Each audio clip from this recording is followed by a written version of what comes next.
Make your life a benediction. If I told you that this world was a hall of mirrors, you wouldn't believe me, nor should you. For a man should not allow belief to be his guide, lest he lose himself in the darkness. It is important to look at the results. It is important to look at the state of things. It is important to look at the way things are and ask yourself if you are satisfied with them. One of the most useful qualities of human beings is also their poison, and this is the quality of adaptability. As history has shown time and again, a human being can adapt to any circumstance and any condition. And while this may afford him a mode of survival, it rarely affords him a mode of life. If a man suffers, he becomes accustomed to the suffering. Suffering becomes his companion. And thus, he spends the whole of his life looking for minor nuggets of joy within this ocean of suffering. The reason that human beings do not live a life of bliss is because this is not what they hold most dear. Their eyes are fixed upon the twinkles on the horizon. Their hearts are fixed upon the drug of achievement. Their attention is fixed upon the search for happiness. They recognize that such things are fleeting, and thus they feel that they must have them in bulk. What they cannot create in quality, they must make up for in volume.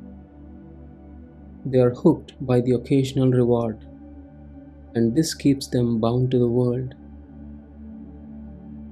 If my ancient brethren of the Himalayan snows discovered anything, it was that the world had nothing to offer them.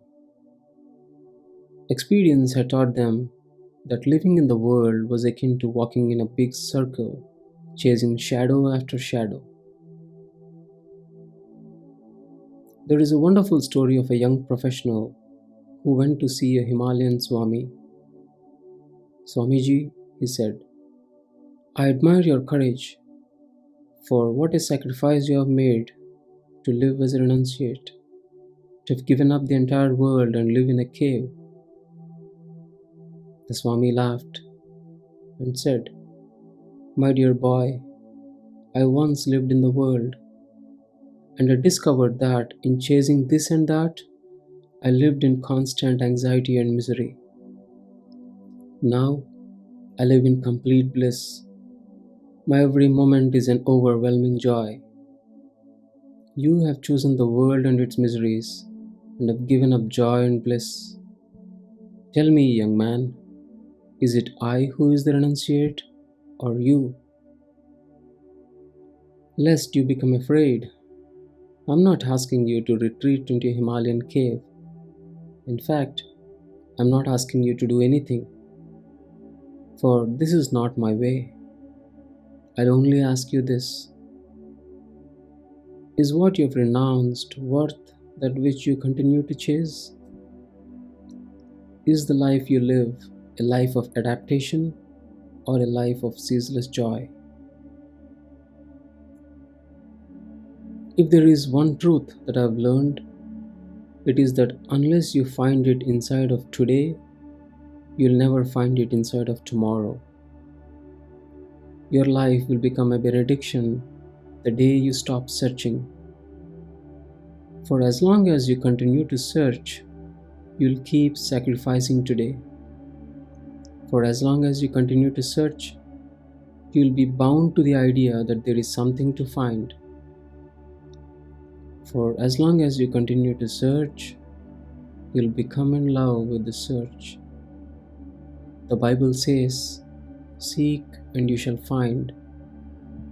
But perhaps the seeking it is speaking of is not the seeking in the world, but a seeking within yourself. You see, once you seek inside, you no longer have the need to find. The search will be over. A man who pursues his passions and experiences his life with complete boldness has no need to search. He simply lives. He walks toward no horizon, for he has already seen beyond it. This, my friend, is the benediction: to abandon the world and gain the universe.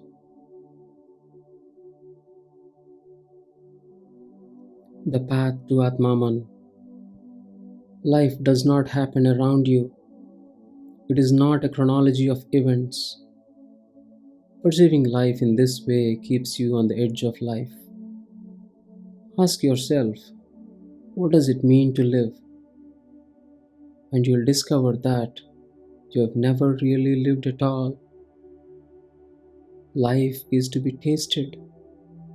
Drink it, immerse yourself in it, and experience it for the very first time.